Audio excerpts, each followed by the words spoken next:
Wakil Menteri Haji dan Umroh Dhanil Anzar Simanjuntak menjelaskan dengan dilegalkannya umroh mandiri melalui undang-undang untuk menyesuaikan perkembangan regulasi negara Arab Saudi. Dhanil menyebut hal ini juga merupakan upaya pemerintah dalam melindungi calon jemaah umroh mandiri. Nantinya para calon jemaah harus terdaftar terlebih dahulu dan juga melakukan pemesanan layanan di Arab Saudi melalui sistem nusuk. Terkait dengan umroh mandiri memang sudah diatur dan dilegalkan oleh undang-undang terbaru kita, Undang-Undang Haji, yaitu Undang-Undang Nomor 14 Tahun 2025.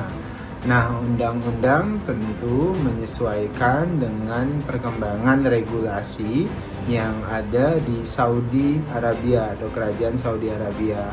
Pada saat ini pintu atau gerbang untuk pelaksanaan haji mandiri memang sangat dibuka oleh Kementerian Haji dan Umroh Saudi Arabia, sehingga Indonesia tentu secara regulasi harus kompatibel, bahkan harus menyesuaikan regulasi kerajaan Saudi Arabia, sehingga kita kemudian di dalam undang-undang atau perubahan undang-undang bersama dengan DPR itu melegalkan haji mandiri.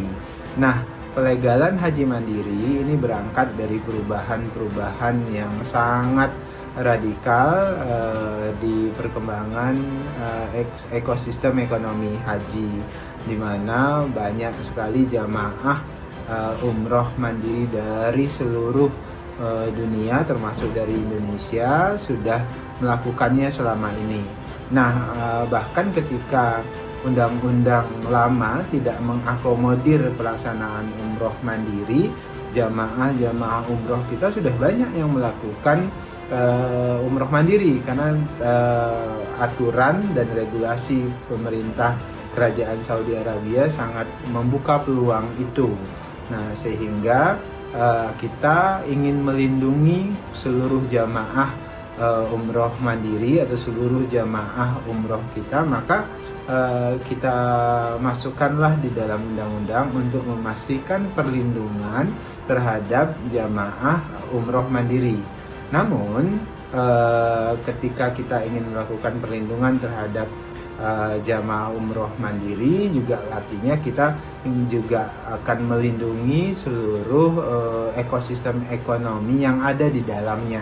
Di sisi lain, anggota Komisi 8 DPR Aprozi Alam menilai peresmian umroh mandiri tersebut ialah untuk pemerintah ingin mendahulukan kepentingan masyarakat. Dirinya mengatakan kebijakan umroh mandiri bukanlah sebuah hal yang baru di Arab Saudi, melainkan telah berjalan sejak lama. Oleh karena itu, negara Indonesia mengikuti perkembangan regulasi yang ada di Arab Saudi. Sebenarnya nggak perlu ada pembahasan lagi. Undang-Undang Nomor 14 Tahun 2025 sudah clear.